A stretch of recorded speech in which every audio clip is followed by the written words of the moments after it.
The pharmacy is now open.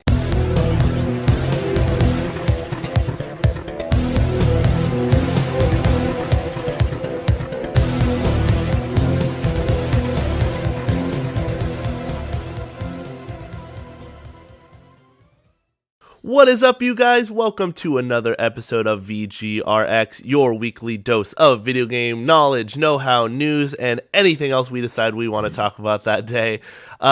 We are down one man, but that is okay. Britton is on vacation right now. Let's give it dab for our fairy squad Yeah, mother. let's give it our fairy squad mother. Everyone dabbed. I like it. I am Scott. We have over here Zach. What's up, guys? We have Dan. I have a lot to say today. Oh, God. And then, of course, we have our guest who we have on Pretty regularly. Pretty regularly from time to time, Brooksy. What's up? Thanks Welcome, for coming in. He is, first of all, before I get carried away, definitely want to throw a shout out to NWCZ Radio, as always, for allowing us to use their studio and their equipment. They're fantastic, and I love to give them a shout out and a sponsor in any way I see possible at any time. This place is Northwest cool. Convergence Zone has a great studio. Yes. It's super comfortable. The equipment, I mean, It's awesome. yeah, it's good stuff. It's awesome.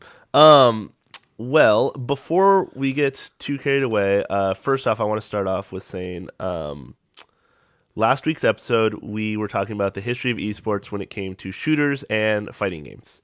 So this week, we kind of talked a little bit about the end last week, but this week we are going to be talking about RTSs. That is why Brooks is here, because he knows way more about RTSs than I know I ever will. I've barely picked any up. Relatively speaking, I think I'm the regular expert of the four of us, but Brooksy's definitely got me outclassed. Yeah, exactly. Especially when By it a comes to long shot. RTSs. But then will come in the heated debate between me and Dan. Not really heated, about MOBAs. Oh, Because when it comes to MOBAs, me and Dan know best. You guys are very passionate. It's true. I did have one correction to make from the previous episode. You had a This is- retcon. Yeah, A so this retcon. is something Brooksy pointed out to me, and I realized is a horrible mistake to make. How dare you? I implied that the Tron released more recently was a remake, when in fact it is actually a sequel.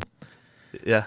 Brooksy gave me a piece of his mind. I honestly didn't On even that hear one. you say it. I didn't hear me say it either, but I don't even realize when I said apparently I said it. So it. And then Brooksy yeah. ripped you a new one. so Yep, apologies to that's any right. Tron fans out there. It's a very offensive mistake, and I hope you can forgive me. Yeah, don't worry. We won't bust a tear too much. Don't worry. burn the place down, please. Please. Okay, so before we get into our history of esports talk, we do have a little news for you guys. I'm going to let Zach take it away. Yeah, so we just want to cover a few topics or news things that happened over the past 2 weeks that we weren't talked about or recorded. But Microsoft is looking to purchase EA. And then EA is also continuing microtransactions in Battlefront 2. That's never going to change. Oh my god. As long as they can have their hand in the pocket, Yep. they don't care. Yep. There is a lot that I have to say about that, But but we'll cover that next week. yeah, I was going to say I'll Yeah. hold that until next time. This is something to look forward to. And I Yeah. think everybody's excited that Red Dead Redemption 2 Did it get a release is date? set to release October 26th. Got it. Ooh, Yes. All right. I haven't And played my that game body in is so ready. long. And that's kind of like our main news that we're going to cover. I don't know next week. why haven't they made a remake for that game for like Xbox One or something? I don't know. I they would've bought ported it. It's Did they? on, Did they? I believe it's on. You can play it on PlayStation Oh, Network. well, don't talk to me about PlayStation. There's one game I play on my there's one game I dusted my PlayStation off for, and that was Monster Hunter. Well, now you got a second game because Red Dead Redemption's on the network.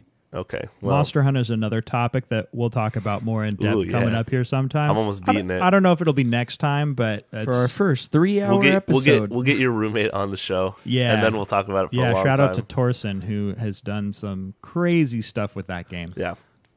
Anything else, Zach? No, that is about it for Cool. our news. Okay. Oh, one more news. yeah. Dragon Ball Z Fighters has replaced Marvel in Evo's lineup for their next tournament. What is Marvel Marvel versus Capcom. 3 Ultimate? Which one? Infinite. Oh. Infinite. Infinite. Wasn't that good of a game anyway. Yeah, So- I Oh no. don't claim to know too much about the didn't play reasons it. why, but the brief reasoning I saw was that essentially Marvel didn't have the interest anymore.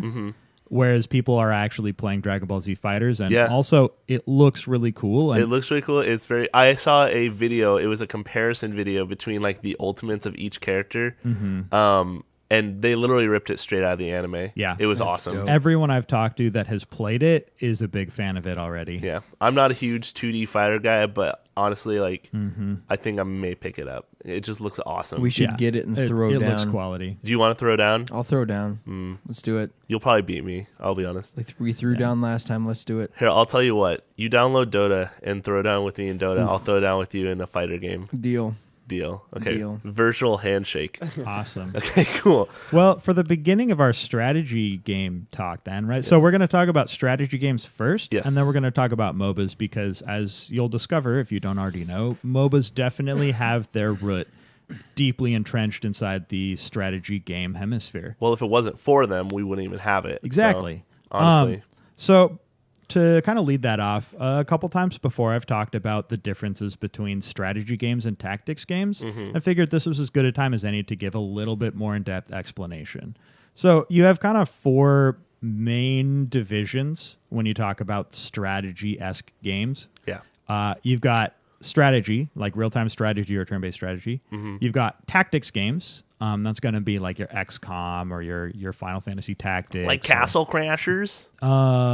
Would that be considered? No. Yeah, it could. That's Castle a Crashers? side-scrolling action game. No, it's not. No, that's Battle or whatever their second one is. I'm talking about like the original where you would like build a city and send in your troops to like destroy. I'm far stretching here. I'm just going to think- shut up. Yeah, I was going to say I think we're thinking of different games. I don't know Maybe. which one of us is thinking of the wrong game. Sorry. So I'm we'll- just going to stop talking. Yeah.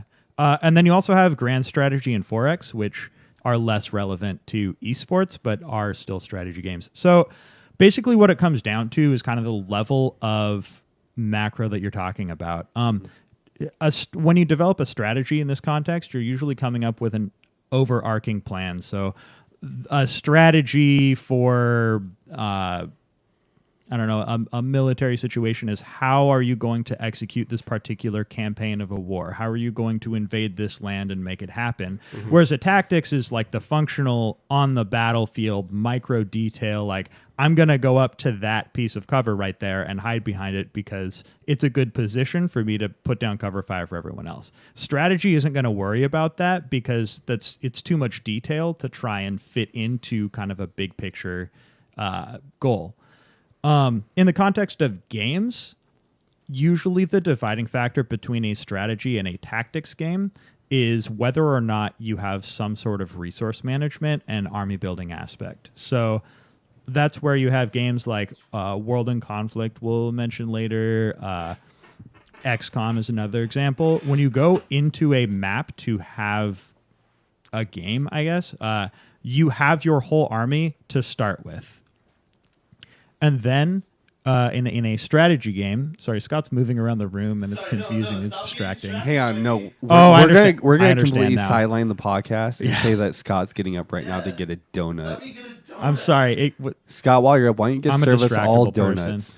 person. Strategy games, though, they have a resource management. So StarCraft, Age of Empires, Warcraft 3, you have Empire Earth, Rise of Nations. All of these games have some aspect of resource collection, which you then use to build units and upgrade your units and build other buildings. Then you have Grand Strategy and 4X games, and those have some overlap. In fact, those have a lot of overlap. What would be some examples of grand strategy? So grand strategy is basically taking it a step further back. You basically don't even worry about the tactical level anymore. You build armies and then you send them at other armies, and then the game kind of abstracts the tactical fights to make all of that happen. So Paradox games are an excellent example of a grand strategy game where you're in charge of every aspect of a nation. So military, diplomacy, resource management, all of this stuff.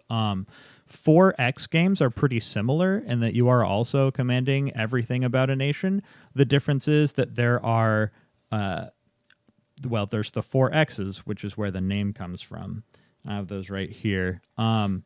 Explore, expand, exploit, and exterminate. So basically the idea is that throughout the game, you're going to be using one or more of those strategies, probably all of them, to try to exert your influence over the world. So Civilization is kind of the prime example of a 4X game. Paradox has Stellaris.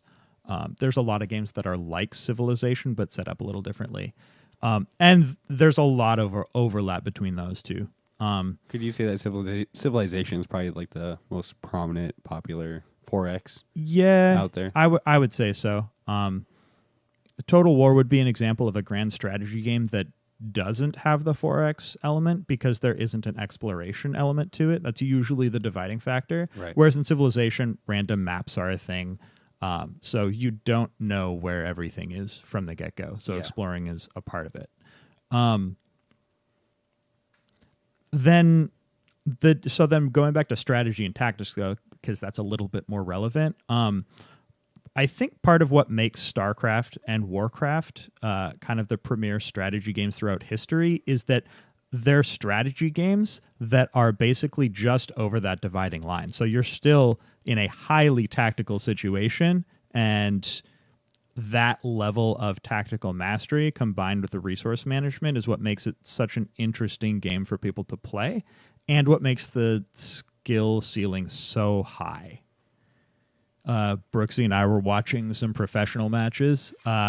These dudes were average 300 actions per minute, which is to say like 6 times a second, 5 or 6 times a second, they're pressing a button. And the max, and it could spike. Was like we saw one 1,500 for the Zerg player. Yeah. 1,500 actions, which means per that minute. At least for a second or two, he was getting up towards like 15 to 20 clicks or button presses in a single second. So that means those are things that he's doing in game. Yeah. It's any single thing that he's doing. It's insane. MOBAs tend to be at 100 to 150 while someone's doing stuff. And that 400, that 350 area, that's the average for top of the league players in esports for StarCraft 2. It's insane. So anyway, with all of that, I hope that strategy games and tactics games make a little bit more sense to everyone out there who didn't know. But I'll toss it over to Brooksy with some of that StarCraft history.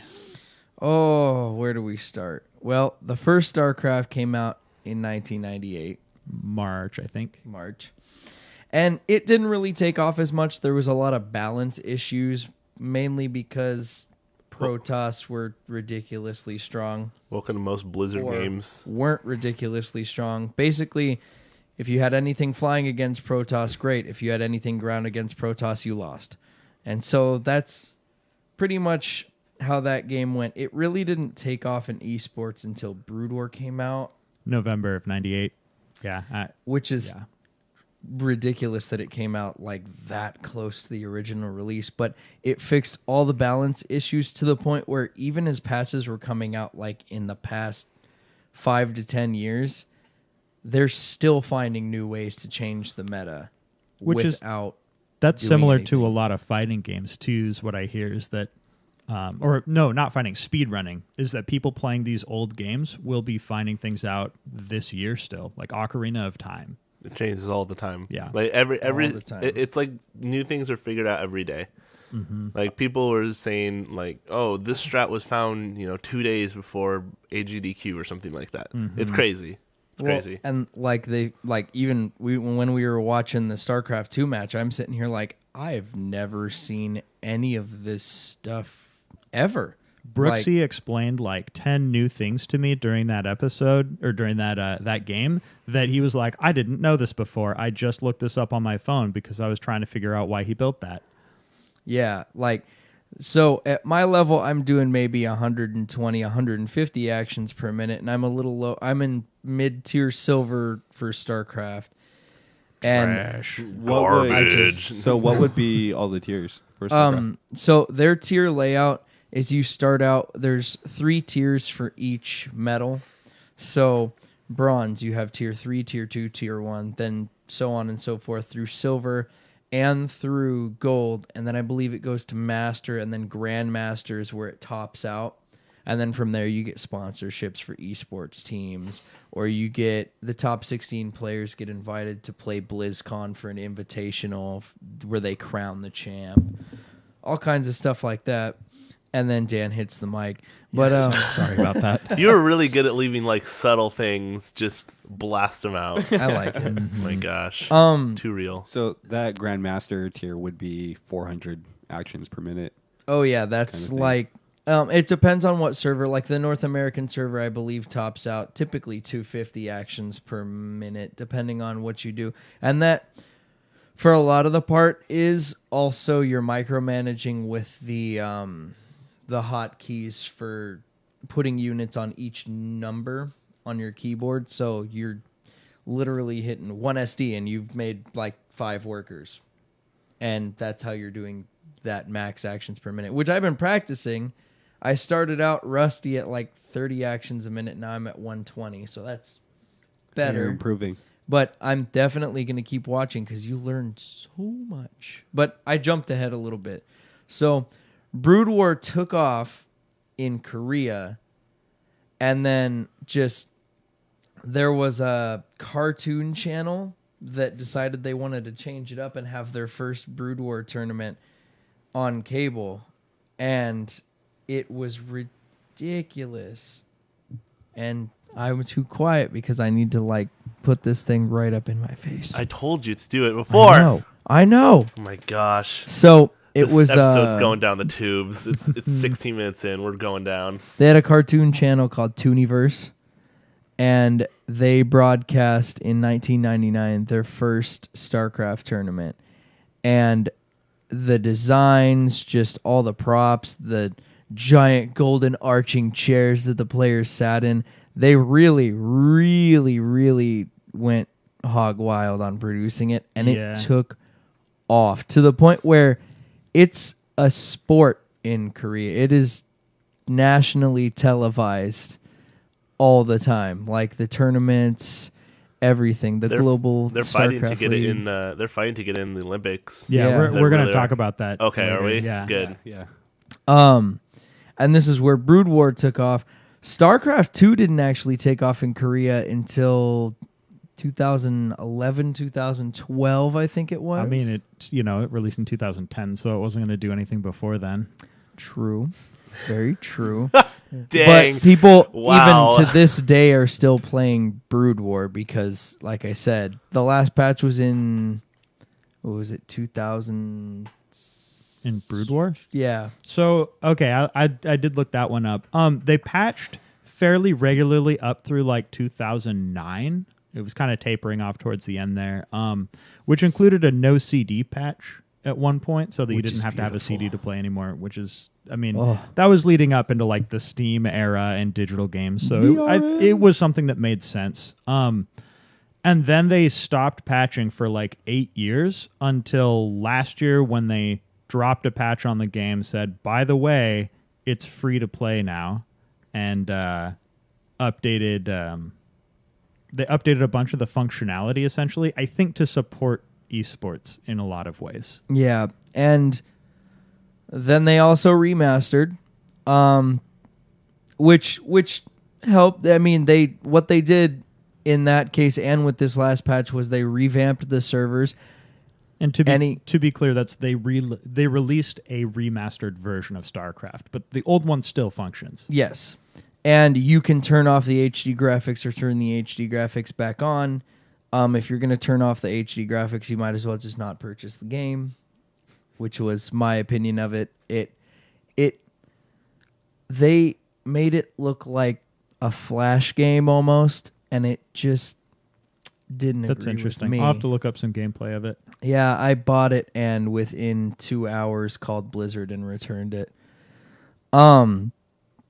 But what they did was, and this is the hugely important part, they updated how the online matchmaking system works to make it more like StarCraft 2.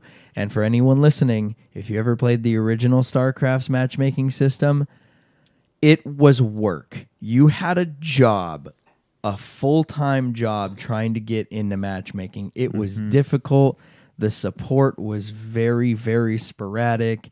And it was just, you had to jump through hoops to get a match. So let's get back kind of to the history of it, though. Okay. made it big along the way? How did this history of what StarCraft do contribute to esports becoming a big thing? What it did was it kind of showed off just how competitive gaming can be, and when they started televising it is when people started paying attention.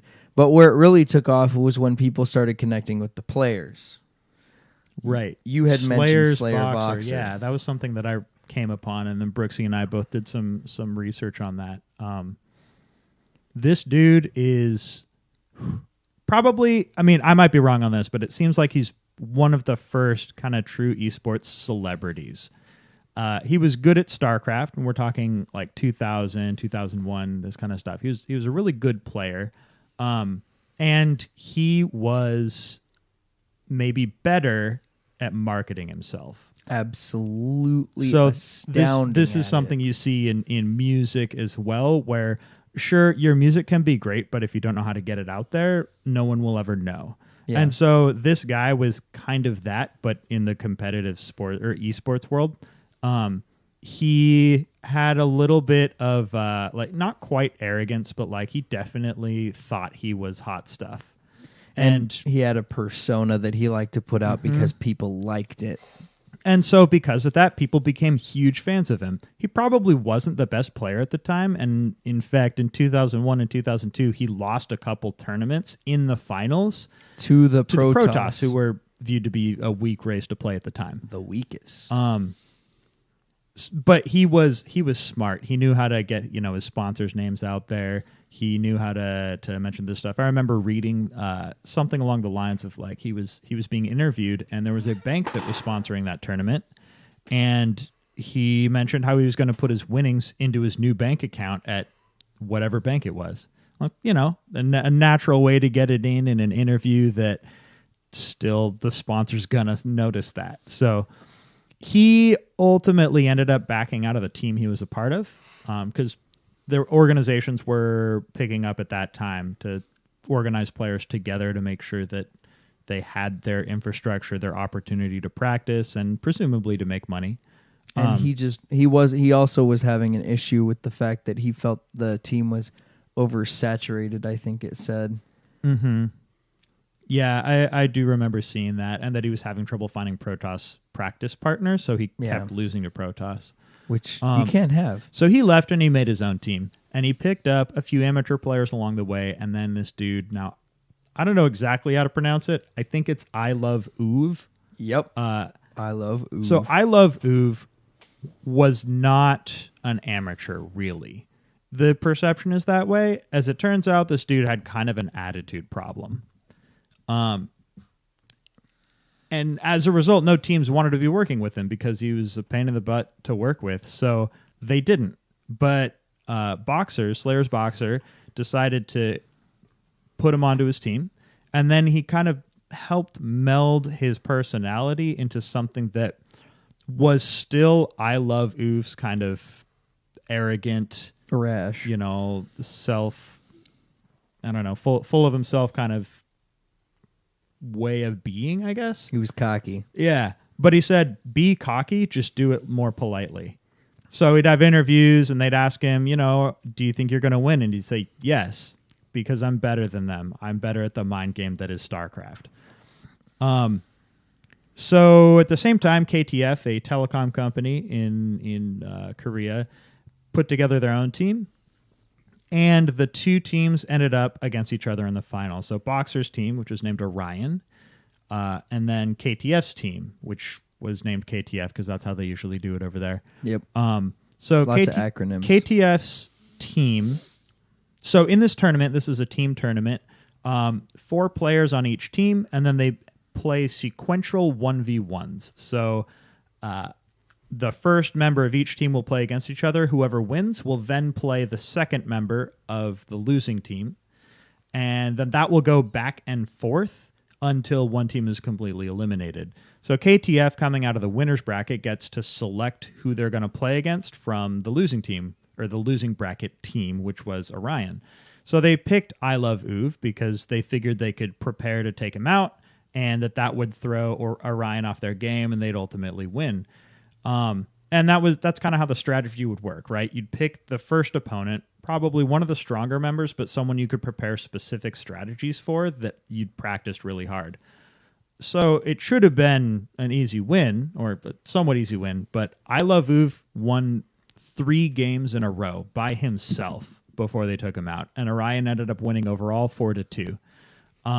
That built a rivalry between Orion and KTF for the next few tournaments, and then ultimately resulted in Orion being picked up by a name that anyone who follows League will be familiar with, SKT T1, SK Telecom. They paid $1.7 million to pick up Orion and the players and all of that, which was a huge amount of money at the time. I didn't get a date on when exactly that happened, but it was somewhere around 2004, 2005, I think. Mm-hmm. And it completely changed how esports worked. Prior to that, it had been all grassroots stuff. Everyone involved worked really hard to make it all happen and didn't get that much money, but they did it for the love of the scene and the game. Yeah. So what year did they pick up the team? That's the one I didn't actually find direct info on. In 2004 or 2005, in that neighborhood, because at that time that spurred other corporate investment. A lot of other companies decided to jump in and start getting their own teams, and then the scene started changing. You have KESPA rises to prominence in this time, the Korean Esports Players Association, and they introduce a lot of rules and regulations, in particular to protect players for the most part, because players usually weren't getting as much money as they probably deserved comparatively to the companies, the organizations, the tournament runners, all of that. Broadcasters is where they were having a huge problem too. So the infrastructure across the board everywhere started to improve. So did the professionalism. And so now that's why you see the kind of the professional level of esports that we have today, or that's the start of it.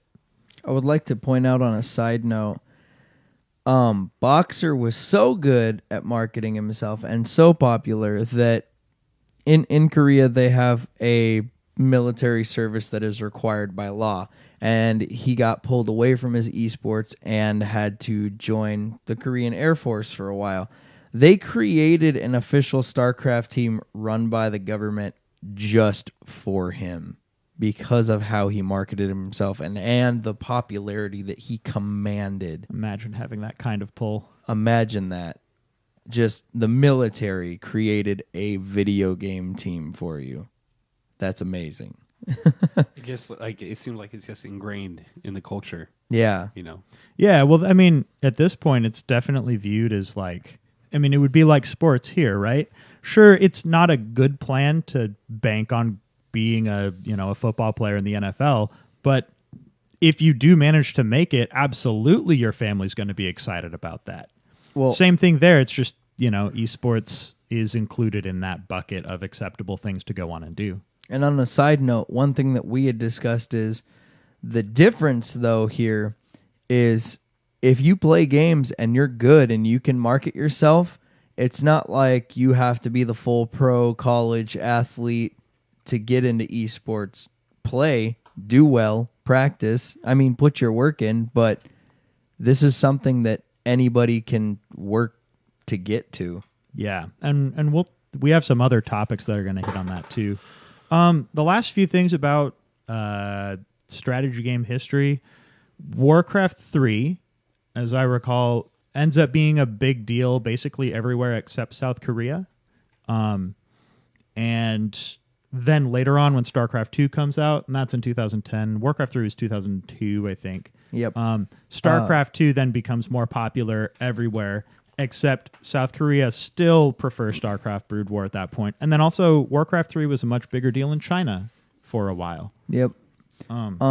Little side note, when Brood War came out and it started taking off, the population of South Koreans was 47 million, and 1 million players were playing Brood War. Yeah. Think about that number compared to that population. Part of that is because of the PC Bang cafes, which we haven't talked about yet. But essentially, they're internet cafes. You can walk in, you pay for an hour or 2 or 3 of time, and then you sit down and you can play whatever games they have on their computers there. The internet connections are good.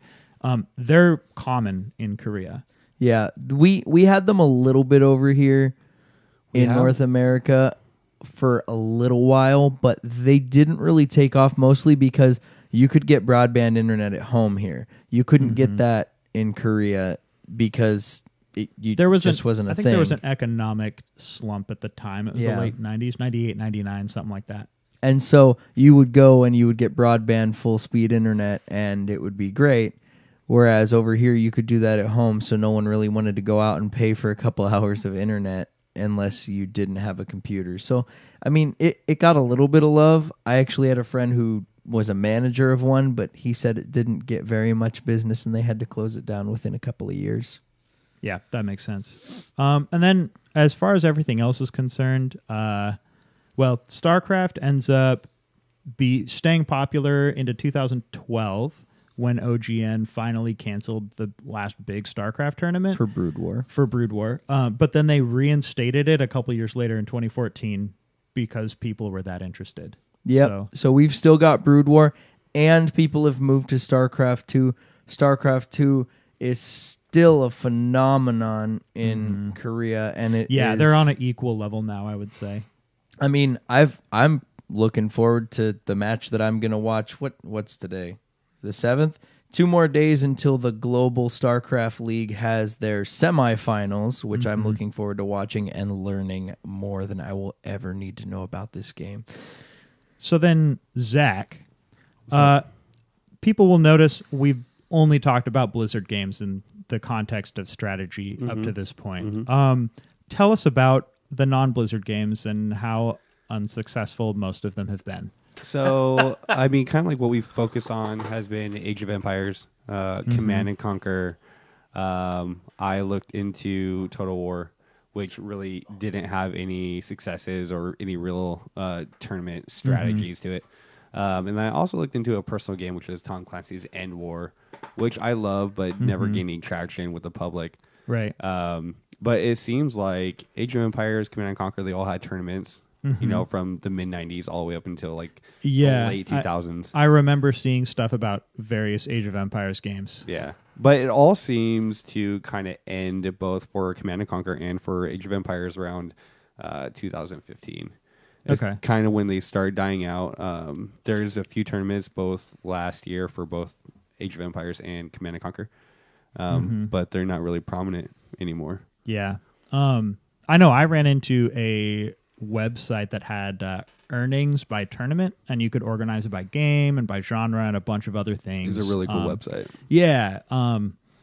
And there was under the strategy tab, I think I saw World of Tanks had something like 3.6 million in winnings. I think that's what I saw.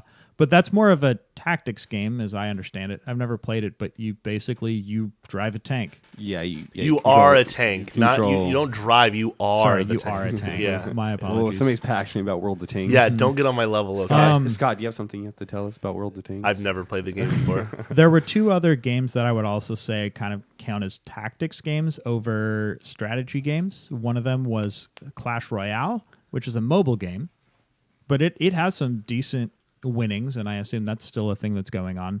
The other one was World in Conflict, that it didn't have a huge prize pool in the end, but it's one of those games that sits right on the dividing line because it has an army like you would have in StarCraft, but you don't actually make it, you just come into the level with it. I know I have a friend, Mark, you all know Mark, he has talked to me about World in Conflict a few times. It seems like a really interesting game. It just never got the traction it would have needed. If it would have taken off, I bet you we'd have an esport of World in Conflict. There was also, I was looking through like all the Total War games, and Total War Warhammer 2 was probably the most, is not as prominent as like say StarCraft, but it's probably the most prominent Total War game when it comes to tournaments and competitions. Yeah, it's the most recent one, and it is building on the first Total War Warhammer that came out last year or the year before. So there's more depth to it. So I bet you that's part of why that is the case. Do any of you guys have experience playing it at all? I do. You do? Yeah, I own both the games. I don't have all the DLC at this point, but Yeah, so I think probably the reason, if I had to speculate, and I don't want to speculate too much longer because we have MOBAs to talk about too, but the reason that Total War Warhammer would be able to have a tournament scene and not the other Total Wars is that essentially that it's fantasy. It's something that's made up. The other Total War games, they tend to give a certain deference to history, which means that certain armies are just not as good. So the balance is off. That's okay in the context of a Total War game, like as a whole, because it's a grand strategy game. It's not a real-time strategy. But the kind of the tactical portion of that, where you bring your army in and you fight against someone else, is a thing that people do by itself. And because it's Warhammer, they can basically play around with the balance all they want to make it more balanced so that any army has a better chance against any other army. Yeah. There's still imbalance, to be sure, but it's deliberate when it's there, and it's in ways that you can work around a lot of the time. And I find, just hearing you guys talk about StarCraft and like knowing about StarCraft and stuff like that, I think that despite Age of Empires and Command and Conquer not being too prominent, I think they played an important role because it showed like StarCraft, they have the right formula.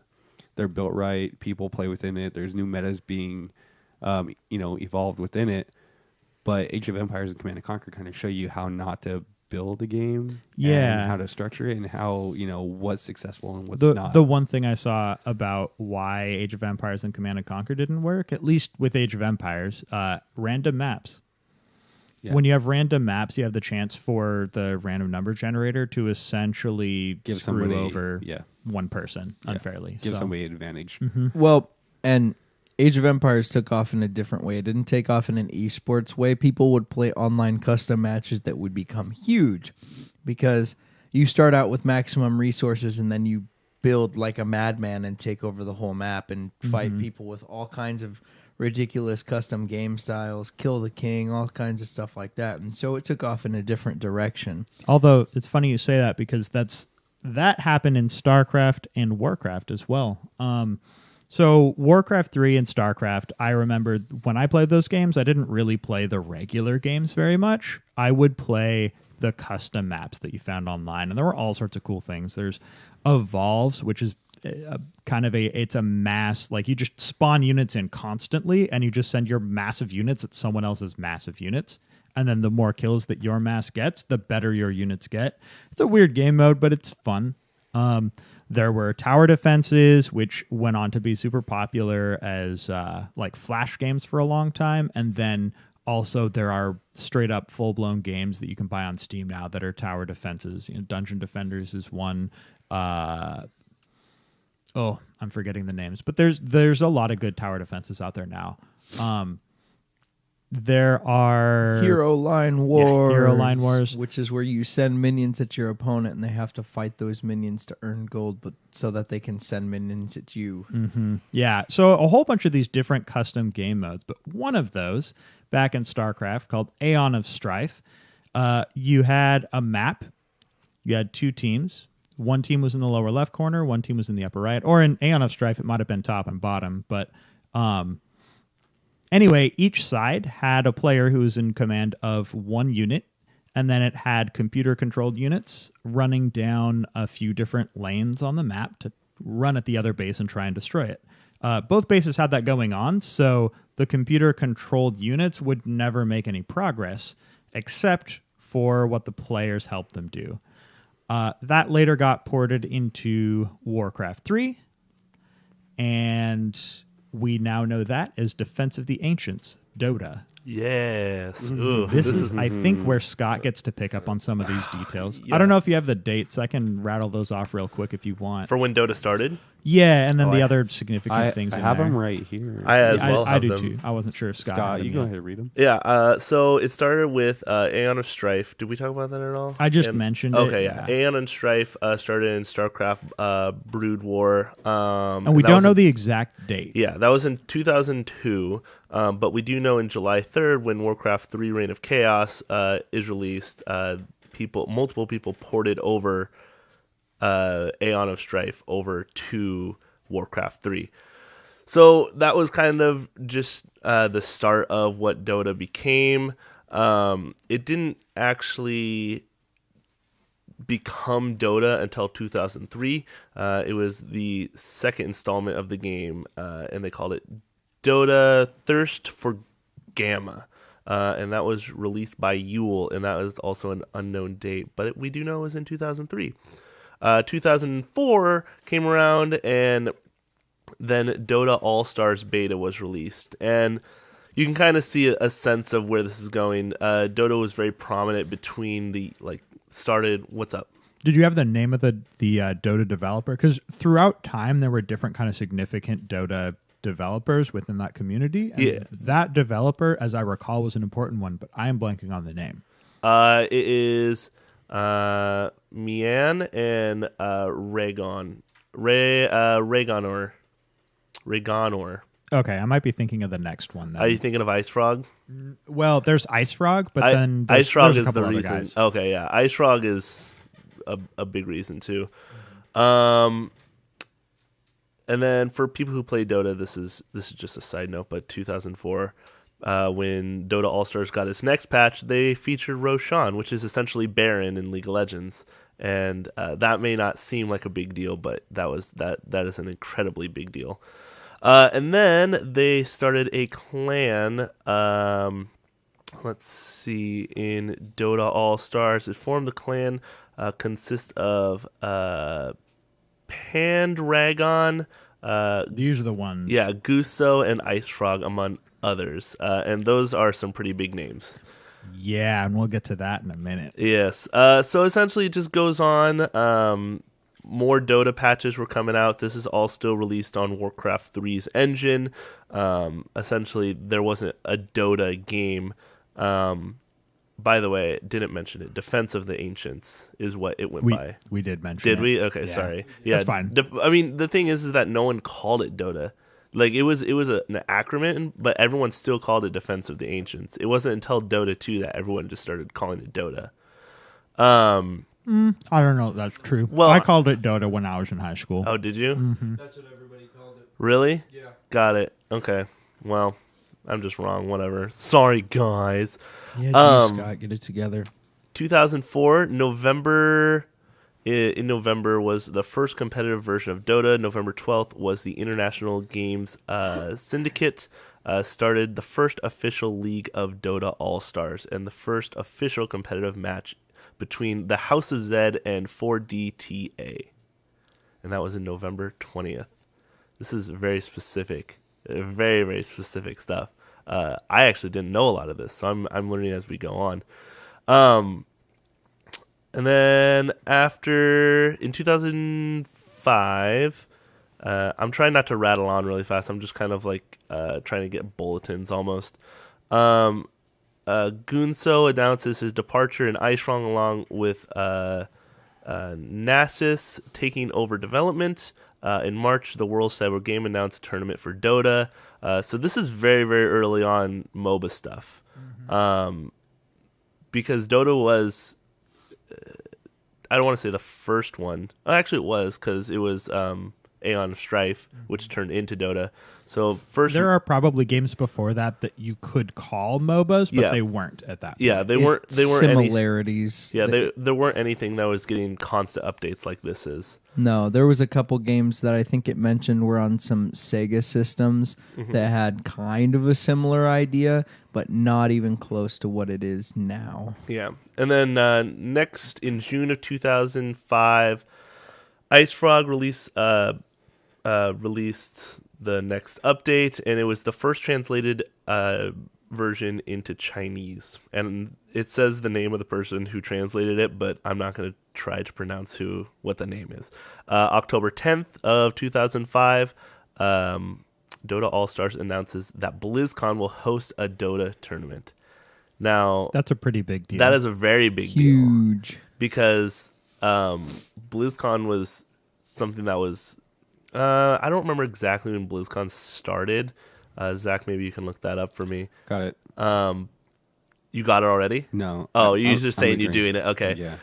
But BlizzCon is a massive deal because it was almost, I want to say, one of the first companies that was like, this is our company and we're making a con about our company. Now, clearly, they didn't have the same amount of games that they have now. No, but at the time they had StarCraft and they had Warcraft 3. Yeah, which was a big deal. I'm pretty sure by that point they had World of Warcraft as well. Yeah, but like very vanilla versions. What is it, Zach? So BlizzCon first event was in 2005. Oh, okay. So then this is the first BlizzCon ever Yeah. hosting a Dota tournament. Yeah. It's funny because people just associate Dota with Valve, but it was really a Blizzard IP. All the characters in Originally, Dota yeah. were from Blizzard IP stuff. So it goes on saying BlizzCon hosted Dota tournaments, yada yada yada. We're just gonna kind of skip ahead here a little bit. When did? So, okay, I guess I can throw in my little bits of history. Yeah, because it's essentially just saying you mentioned Mm-hmm. Ginsu or Gwinsu. I'm not sure how it's pronounced exactly. Guinsoo. Yeah. And also Pendragon Mm-hmm. before. Those two names are significant to anyone who knows League of Legends history. Really? Yeah, very significant. So wow. in 2005, right, and you talked about how they handed over development to Ice Frog and the other guy. So that's when they left and formed Riot Games. Huh. 2006 is when Riot Games initially announced that they were making League of Legends. 2008 is when they first showed League of Legends at a... Sorry, I think I got that wrong. 2008, I think, is when they announced League of Legends. And 2009 is when it finally came out in beta form. So Gwinsu is one that anyone who plays the game right now will recognize that because there's an item called Gwinsu's Rage Blade. The details of what it does aren't important. It's just there are a variety of items in the game that reference people who have worked on the game, or in one case, someone who won a competition at one point to name an item after themselves. So Morello Namicon is one of those. He's a current person who works at Riot. Athene's Unholy Grail he's a dude that won a competition. And I think there's a few others. Shirelia is a name that existed. I don't know who that was, but there are more older items that are no longer in the game that have those kinds of names. But anyway, Pendragon is kind of infamous in the MOBA community. So just for the sake of some references here, 2009 is when League launches. 2011 is when you have the first competitive stuff happen in the game. Dota 2, I believe I saw Ice Frog got hired on at Valve in 2009. Yep. And that Dota 2 first was made public in 2011 in beta form at an international... Scott will talk about that more in a minute. So, Yeah. But to give that... And then 2013 was their official release date. there you go. Yeah. But yeah. So anyway, Pendragon, once Riot Games went and made League of Legends and did all of that, Pendragon was the owner of what I believe was the biggest Dota forum at the time. And I don't know exactly how it went down, but essentially he turned the forum into a giant advertisement for League of Legends. So Man, now I know where the bad blood comes from. so people, I don't know if this is much of a thing anymore. Dota fans are not a big fan of. They don't like League of Legends a lot, But for a said to reason be that's same back kind and of forth. understandable. Certainly early on in the history, the same goes back and forth. These days, I don't remember the last time that I saw someone talk negatively about Dota 2, and I'm sure that it's kind of cooled down in the Dota 2 community as well. No one really cares anymore. Right. But at the time, that was a big deal. It was a really rude way to kind of depart from the Dota community. Salty. Yeah. So there's a lot of like heavy salt there that honestly, even as someone who primarily plays League of Legends, I can't blame anyone for that. So No, yeah. Pendragon, I don't think works at Riot anymore. He, obviously pulling a stunt like that, that's not what got him kicked out, or that's not what caused him to leave or whatever, but he left fairly early on. How unfortunate for him. Who So would anyway, have that's known- a but that's who an would have interesting known? little tidbit. Who would have known that these games that kind of started out would blow up to what they Right, were? and 'Cause that's the thing. no one really thought that League was going to become anything else because there were MOBAs, after Dota originally came out. And Yeah, Heroes of Newerth is an example. So Yeah. League of Legends is, I believe, the first MOBA that had its own dedicated engine. I think that's what we figured out right before this podcast. But then Heroes of Newerth launched in 2011 or 10. 2010, May 12th. Right. So Heroes of Newerth was another game. It took a rather more abusive take on the MOBA formula, where anytime you died, the game was like, "How did you die? You're terrible." If someone leaves the game, so it'll like give an announcement to the game, "Rage quit." Like, Oh, really? yeah. No, it's. I've seen some videos. I can't imagine playing that game and like staying sane. It just seems awful. And it's kind of died off. Yeah. So there's really I not a think lot of information about it at all. Yeah. Honestly, like a couple things, but nothing. It doesn't look like there was any like major tournaments, nothing like that. Right. But one of the first major tournaments, I don't mean to keep going back here, but I think this is very relative. One of the first major tournaments for a MOBA,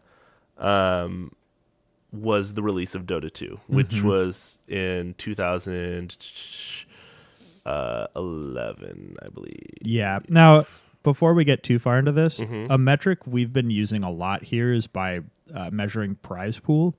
There are some other metrics that are definitely good ways to measure interest. I think one of the biggest ones being viewership.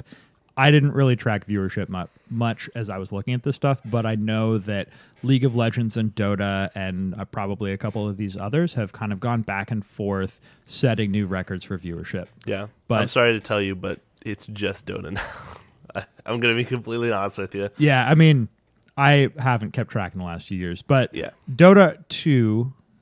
Dota 2, the first tournament for Dota 2, which was also the first public release of the game, happened in GamesCon in 2011, and the prize pool was $1.6 million. The biggest prize pool that has ever been given out at any esports tournament in history up to that point. There's going to be a trend here that Yes, you'll discover. You will see what's up. So this is going back to your League of Legends viewership thing. This article is from Rolling Stone, December 21st, 2017. It says more than 360 million people watched this year's League of Legends mid-season invitational. Now look up Yeah. Dota's International TI7, and then come back. All right. So Shots fired. this was a huge deal. Like, this wasn't just a little tournament at some guy's basement or something like This that. is Gamescom. Yeah, this is a convention that at the time was already developed. It was something that major developers would bring their games to. I know we said that Dota had a tournament at BlizzCon, but that was the first year of BlizzCon. So People were like, "Oh, what is this? Yeah. Well, maybe we'll go." yeah, exactly. Like, BlizzCon wasn't a known of IP. We didn't really know of the company a ton. They had a couple games, but they had good games. Don't get me wrong. World of And- Warcraft. Yeah, World of Warcraft and stuff. But I'm saying, People like, knew Blizzard. yeah, but it But wasn't the for a phenomenon. con, Yeah. for a Yeah, no, con- you're right. I mean, DreamHack, I think the next year was going to have a pretty big tournament hosted, and then DreamHack went on to become huge. Yep. They're one of Exactly. the premier events that happens worldwide now. There's a lot of other events that we talked about last time that are bigger. You have the Intel Extreme Masters these days are all big esports events. And then, Gamescom is a big one. Yep. We live in the Pacific Northwest, so PAX is a big deal for us here, but PAX is like small fries compared to some of these. Yeah, and so GameCons took place in Germany, and a lot of people actually didn't even end up playing in the tournament because they all thought it was fake. Because a lot of managers and stuff like that would either keep prize money that these teams would win and stuff like that. But this was a Valve sanctioned event, and this was a massive deal going into MOBAs and esports in general, because it really kind of solidified this is something that people can make their career. And I know this isn't super esports based, but a lot of people, a lot of Chinese teams were there, and they were basically set to be the quote unquote winners. One that I'll just say right off the top of my head is eHome, one of the best Chinese teams. And this was a team that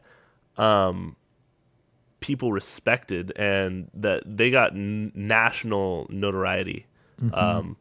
And they actually lost this tournament in the grand finals to a little team called Na'Vi. They still play today. And they still play today. But China used to be number one. Oh my gosh, we're not talking about PUBG here. But back in the day, like, no one really knew that this was going to be something that would be a paying career, and it kind of. But a lot of people were trying to make it because they saw what was happening in South Korea, and they said, "Well, they're making it work. us? Why can't we?" Exactly. But you know what? I'm so happy that it is, though. What? It's so That, cool. Yes. Pro gaming's a thing. Yeah, People it can make a is. living off It's of so it. that when we're at work and all the guys want to talk about football, we can talk about esports. Yeah, exactly. And then no one will know what we're talking about. Perfect. So what I read about the international, right? And there are some other major events for Dota 2. It runs at IEM every year. But the international is really, it's the tournament that we talk about, Yep. right? So it happens every year. Yep. What time of year? It happens normally in August. Okay. And Yep. they started hosting it in Seattle. Key Arena. Right. Yep. Right after. They had one at Benaroya Hall, I think. I think had the two. second, where was it two? They So had the second two. and third were at Benaroya. Yep, and they had those two at the Benaroya Hall, and then they realized that, like, okay, this isn't going to work anymore. The reason they do it in Seattle is because that's where Valve is Right. sanctioned. This is where, And they're- BlizzCon happens in California for the same reason. Exactly. So, yeah, they had Benaroya Hall twice, and then they went to the Key Arena. And actually being at the international, it is a spectacle to behold. Because we were saying, like I just said, What year did you go? I went last year and then 2015. Okay. Yeah. But the prize pool kept getting bigger. So the first two, and I want to say TI3, they were both around the same amount of money. They were both $1.6 million. And then it was the third TI where they started doing the what's known as a battle pass. And what a battle pass is essentially for someone who, like me, if I was to log in today and start up Dota, I could download this or buy this thing called a battle pass. And a proceed of that money is going to go towards the prize pool at the international. A lot of people would think, that's just them trying to get money from people, but it's not. It's actually it's a very, very cool idea, because if you get a battle pass, you don't have to put money into it besides getting the initial battle pass. But, when you play games and you win games and you level up this battle pass to where you unlock exclusive stuff that you can only get for this international. You unlock treasures to unlock more skins for more heroes. And it gives you an incentive to do it. Like, it's not just like, hey, we're just taking your money from you and you don't get anything in return. Yeah. Back when they first started doing battle passes, though, it was a tier system. So the more people who bought battle passes, it would unlock different tiers of stuff. So everyone would get it all at the same time. But in more recent years, they do it as a leveling system to where, you could end the international at level 10, or you could end the international like me and be a loser and be 1,560 something. I put a lot of money into that battle pass, guys. So in any case, this battle pass, right? And this Yeah. is something that hasn't been stated yet, I don't think, but the battle pass proceeds go towards the total prize pool for the tournament. Yep. So what up, Brooks? On a side note, Yeah. this is also something that ties in with RTS's.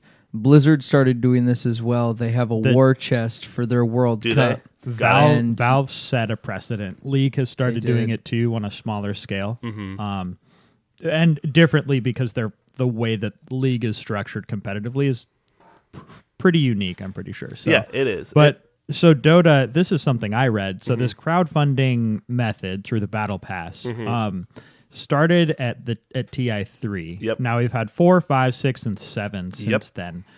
They are the 4 biggest prize pools of all time in History. esports Yep. by a huge margin. Yep. So League of Legends last 2 world championships are, I believe, at $5 million for the prize pool.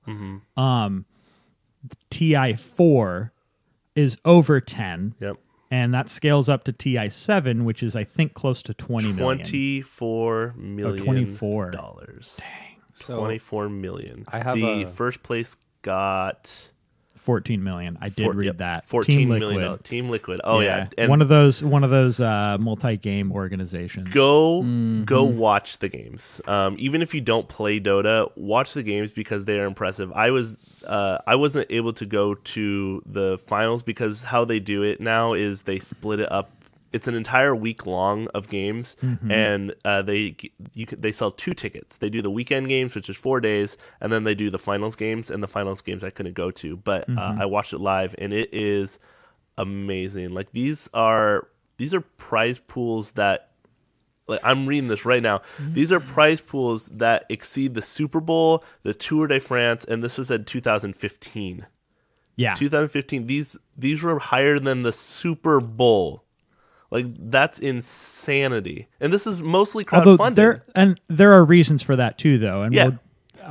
it'll come up. But Yeah. Well, yeah, and going back huge to watching tournament winnings, it's insane. Yeah. So And going back to watching, I don't play League of Legends right now, but me and Dan got together and watched some league finals. It's fun stuff. Like Yeah. it's exciting. I'm sitting here like maybe I should go home and re-download this game. Yeah, just like if Like, you watch watching is anything, fun. just watch like the top plays or something like that. Like they'll show you top plays through the international, and one that I can just tell you right now, just off the top of my head, is called the $6 million Echo Slam, and it was back in 2014. It was EG and CDNC in the final evil game. geniuses, and I don't know the other acronym. Yeah, it's a Chinese team. Yeah. And this was this was insane. It was basically the final play of the game. It was kind of just a complete, we have to do this or there's nothing. Game 4, and they went in and essentially just wiped the entire team in one fell swoop. I think Scott showed me the play. It's impressive. I don't play Dota. I don't really know what's going on, but it's cool. So, Yeah.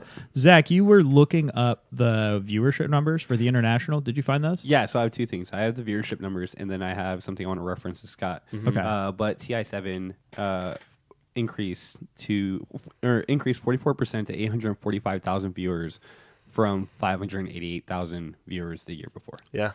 And then when I was researching Dota and how Dota worked, there's like this legendary thing, I guess, where a guy would hook somebody from across the map Oh, I've heard of The that. fountain hooks. and Yeah. drag them all the way back to the base, Yep. and that would automatically kill It's them. a combination of a couple heroes, as I Yep. recall. that- Chen's teleport and then Pudge's hook ability. yeah, And look that up. Look It's it cool up. stuff. It really is. They're called I fountain wanted hooks.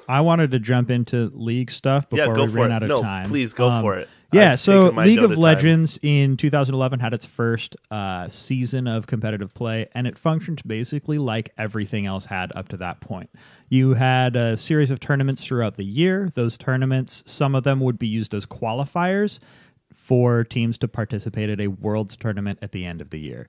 So they had their Worlds tournament at DreamHack in 2011, and Fnatic won that one. They're a European team. They've been a team for a long time. They're still a team today. They're relevant. They're cool. The next year, they did essentially the same thing for their second season of competitive play in 2012.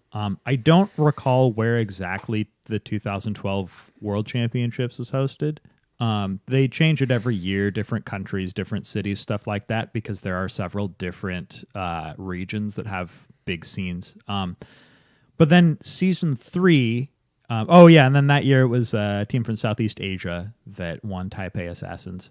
Season 3, League of Legends decided to take kind of a new tack. So tournament structure, it works a lot like golf or NASCAR in some ways, in the sense that you either earn a qualification spot for a bigger tournament, or you earn circuit points on a set of tournaments, and then at the end of that, whoever has the most points wins or qualifies or whatever.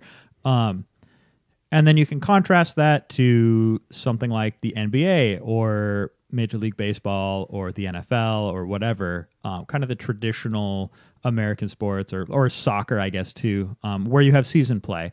And there are a number of teams in that group. I don't know the name for that format of competition, I guess, but season play, essentially. And you play against everyone at least once, sometimes multiple times. So Riot Games decided to set up their own competitive scene doing that. So in North America and in Europe, they had 8 teams in each place. And then ultimately, I don't know if it was Riot that did it, but the Southeast Asia and Korea and China all ended up on kind of similar setups. And those 8 teams would compete against each other for playoff spots, and then the playoffs would then determine who goes on to the World Championship at the end of 2013. And that was different than everywhere else. So one of the things that happened with that is that they started guaranteeing player salary. I don't know what it started out at, but I know that now it's gotten up to a $75,000 minimum if you are a player on a team. That's absolutely, to put it in perspective, pro Overwatch players are making about $50,000 a year. Yeah. That's $75,000 guaranteed. You could lose every single game throughout the year and you still get your $75,000. You get bonuses above that for a variety of things. So as a result, their tournament winnings tend to be a little bit lower because money's just being pumped. I mean, that's what, for each team, $375,000 just for your starting 5 players. That doesn't count subs. That doesn't count coaches. That doesn't count other support staff, stuff like that. So that was a cool thing. Over time, they started, they figured out how to make all of that work better. They had things like they restricted the amount of players that you could import from another region so that you didn't just have a North America full of Korean players, because the Korean League of Legends scene is way stronger than North America and Europe. And some other protections for teams. But they still had a relegation system. So that's something that comes out of soccer, or that you see in soccer anyway, where the worst teams in the top league will end up getting demoted down to a B league, and the best teams in that B league will jump up to the top league. That works pretty well in soccer. They have 2 or 3 levels of leagues like that, I believe. And there's a lot of infrastructure to support that. In esports, unfortunately, at least in the early 2010s, a lot of these organizations were new. And so they didn't have the money backing and they didn't have the infrastructure to create consistent success. So where you have like Team Solo Mid and you have Counterlogic Gaming and you have eventually Cloud9 as all organizations that appear and stick around for a long time. There's also tons of other organizations that'll be there for a year or even half a year and then go away. So in 2017, the teams in North America at the time banded together and they sent Riot sort of kind of a letter with some pressure behind it saying, hey, we want to franchise. So that's where it starts to function more like American sports. So in the NFL, you have, your 32 franchises? 32, yeah. NBA is similar. Major League Baseball is similar. Major League Soccer is similar. In all of these cases, there's a set amount of teams, and the league itself is limited to that. So there's a lot more stability. There are I don't know enough about it to tell you what the potential pros and cons are of it, but it's a big change. And what it did do was allow for, I guess, outside money to come in and start sponsoring stuff. So we talked about StarCraft earlier with the SK Telecom and these other companies coming in and basically dumping money into the scene. So this last year and going into this year, we essentially have the same thing happening, only here it's NBA teams of all things. So Golden State, Houston Rockets, I think the Bucks have some money that they put behind a team. The Dallas Mavericks. They might have. I would have to check. The Cavaliers. I don't know how it's pronounced. It's Cavaliers. Yeah, you can tell I watch basketball, right? Anyway, about half of the teams, it's now 10 teams in the NALCS. About half of them are backed by basketball money somehow. include, and in a couple cases are straight up owned. So Golden State has a team, Golden Guardians, and they actually just fired a coach for essentially being unprofessional. They haven't commented on the specifics. The coach has that former coach has sort of commented on it, but he's a figure in the scene that has a reputation for not always being as polite as he probably should be. So it's interesting to see that happening, and I'm interested to see how that impacts North American play going forward, because one of the problems before was you didn't have stable organizations and you didn't have the infrastructure built up. But NBA teams know how to do infrastructure. They know how to structure their players' schedules and things to make sure that they're getting as good as they can be and getting the support that they need. And so, maybe it'll take a year or two for them to pick up on the nuances of the esports scene and what they need and don't. But it'll be really cool to see that grow. And most of those teams are doing really well. I mean, you look at Call of Duty as Call of Duty World League, which is based on a league system. Mm-hmm. You have Overwatch doing a league system. Yep. You have Yeah, and League you're seeing that now because doing the league Overwatch, system. Yeah. same thing. Give Dota's now Seattle a doing- team. Dota's now doing the same, like Are they? the rank system and stuff like that. Okay. And, Yep. and you know what? And it's great, though, because it makes it so familiar and so much easier to follow. Mm-hmm. Yeah. So definitely both Dota and League are doing a lot of cool things to further esports. You I want to guess- know what else is forwarding esports? What? Twitch. Yeah. Twitch. I just want to briefly just throw it out Yeah, there. just run us down that. Like, these tournaments aren't being shown on TV. Like, ESPN's starting to pick them up more, but Twitch is the backer. They are the hard support of esports. And that's something that I found when I was researching for other stuff before, MLG, Major League Gaming, back in 2008, I think it was, 2007. They were starting to get big influxes of money from sponsors. They tried to get broadcasting, like, network TV, and they realized this isn't working. It's not working very well. So let's just focus on building internet streaming infrastructure. Now, I don't know how directly that leads to Twitch. I don't think it does, but because they decided to focus on that, I think that contributed. I mean, Twitch signs partner deals with MLG, with Overwatch, Yeah, they with definitely do now. esports, With to stream Dota, this stuff. Yeah, League, yeah. Yeah. They So- sign with all these companies. The quick facts on Twitch, it spun off from Justin.tv in 2011. By 2013, it had gotten incredibly popular, something like 45 million unique viewers. Maybe that was 2000. Yeah, that was 2013. And they rebranded as Twitch and not Justin because it was owned by Justin TV at that point. But they rebranded as Twitch Interactive. I remember that when that happened.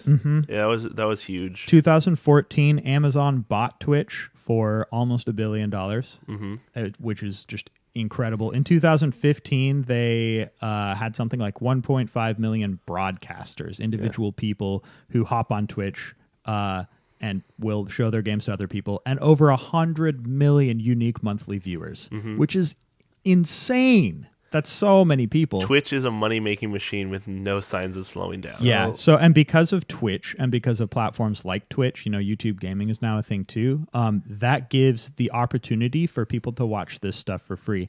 So, viewership of League of Legends and Dota and stuff, bigger than hockey, which is the fourth most viewed traditional sport in America. Yep. So I also have some numbers here. So for Dota 2, PUBG, League of Legends, League of Legends. Leggings. Hearthstone, Legumes. and Overwatch. For Dota 2, you have 27.5 million views or hours watched from August 7th to August 13th. I'm currently watching it right now. No, I'm not, but I would be if I was at home right now. Like, just watching games is fun. And then, Right. and then League of Legends has a total of 2.1 billion views, and then Dota 2 is following behind that with 1 billion views. Nice. Yeah. League has definitely become the more mainstream. Because of the structure of League, it's easier to watch. Yes, you know? absolutely. There's 10 games a week you can watch. 2 of them have the team you're following in any given region, right? And then you can still go and you can watch SKT play in South Korea because SKT's won 3 world championships. Anyway, there's a couple other MOBAs. we wanted to mention. Just quick. Yeah, Smite. Both of these come out in 2014. Smite had a kind of a third-person over-the-shoulder take on the MOBA. March 2015. Very interesting. Yeah, I it's played interesting. I tried it out some too. Then you also have Heroes of the Storm. Hang on, before you mention that, Smite was also the first MOBA to ever be released on a major console as well. Yeah. A year later. Yeah. So prize that's pools aren't as because how big, it's but played. there are prize pools and there are tournaments. yes for consistently. Smite. Yep. And then Heroes of the Storm, which is basically like Blizzard version. saying, "Oh, we don't have Dota anymore. Well, I guess we can make Heroes of the Storm." Yeah. Exactly. It's unique in Very that different. all of these other games, they have one map that you play on, and you have your set of champs and whatever, and you have items that you build. Heroes of the Storm said we're dropping items, giving you way better skill customization, and then they have something like a dozen different maps that have different objectives on them. So Dota and League, from a certain perspective, are almost identical games. The details that are put into it are different, but there's 2 bases, there's towers on the way, there are a couple other big map objectives, and you're trying to win by destroying their base. That's still true in Heroes of the Storm, but what the other map objectives are very different. And it's really cool that way. Very, very important to winning. Right. And So- let's not forget, the whole the whole team style is different. You don't get kills. Your team gets kills. Mm-hmm. You level as a They team. tried to remove toxicity through players by taking away people's independence and making them feel more like a team. Yeah, so, It didn't work. well, But we can comment on that another time if we feel like it. yes.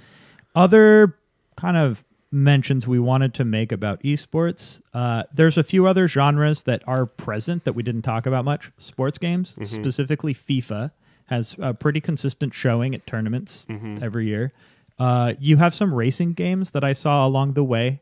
I don't know of any that are super popular, but, well, Trackmania is the one. I remember picking up that game and being like, what is this? And it's a time trial thing. Can we consider Rocket League under racing games? Rocket League is, that's another honorable mention. Yeah. I would call it a sports game. I would call it a sports game. It's soccer, but played with cars. Yeah, It's exactly. So it's soccer and NASCAR. It's fun. It's yeah, fun. well, cars with rockets and Yeah. wings and stuff. And It's- then and card-based games. then Hearthstone. card-based games. Yeah, which is Hearthstone is huge. probably a topic worth talking about by itself. But I guess they And- come out of the Magic the Gathering, Pokemon trading card game, Yu-Gi-Oh, all of that stuff from our youth.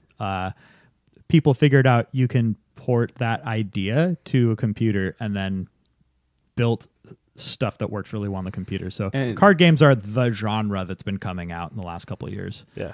I'll throw out a shout out to Elder Scrolls Legends too, because while it's not as big as Hearthstone, it has been taking off. Yeah, people like that game. I've watched my roommate play it a bunch. Never even heard of it. No, totally joking. I've just never played it. So I guess that's it. Most Right? of it. Yeah. The Olympic thing. What? So Oh, yeah. StarCraft 2, back Yeah. to strategy games briefly. Yeah. Zach, take it away. Real briefly. So Scarlet, which is a professional StarCraft 2 player, was at, what was it called? It was Intel.